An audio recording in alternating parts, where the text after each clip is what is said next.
सरकार के बड़े फैसले से अब रोजाना का सामान सस्ता होने जा रहा है। हाल ही में जीओएम की बैठक हुई जिसमें केंद्र द्वारा प्रस्तावित जीएसटी स्लैब को रीजनेबल बनाने के लिए सहमति बन गई है। इस बैठक में राज्यों के वित्त मंत्रियों ने मौजूदा 4 स्लैब को घटाकर सिर्फ 2 स्लैब रखने का समर्थन किया।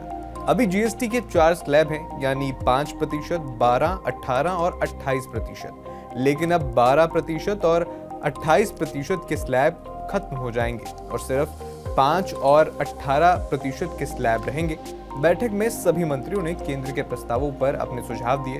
कुछ राज्यों ने कुछ आपत्तियां भी जताई। फिलहाल 2 स्लैब के प्रस्ताव को जीएसटी काउंसिल के पास भेजा गया है, जो इस पर फैसला लेगी। आपको बता दें कि प्रधानमंत्री नरेंद्र मोदी ने स्वतंत्रता दिवस पर लाल किले से कहा था कि इस साल दिवाली में बड़ा तोहफा मिलने वाला है। हम नेक्स्ट जनरेशन जीएसटी रिफॉर्म लेकर आ रहे हैं। सामान्य लोगों के लिए टैक्स कम कर देंगे, रोजमर्रा की चीजें सस्ती हो जाएंगी, लोगों को बहुत फायदा होगा।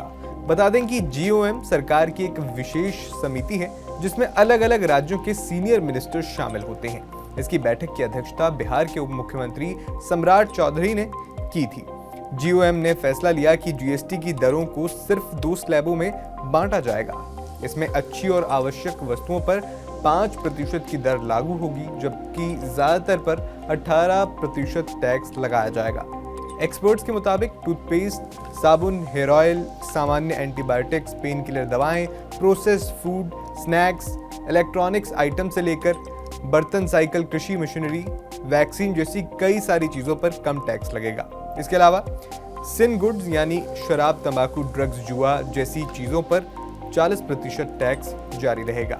वित्त मंत्री निर्मला सीतारमण ने इस बैठक में कहा कि टैक्स दरों को रीजनेबल बनाकर आम आदमी को फायदा मिलेगा। उन्होंने बताया कि हम नई व्यवस्था से टैक्स प्रणाली सरल और पारदर्शी बनाएंगे।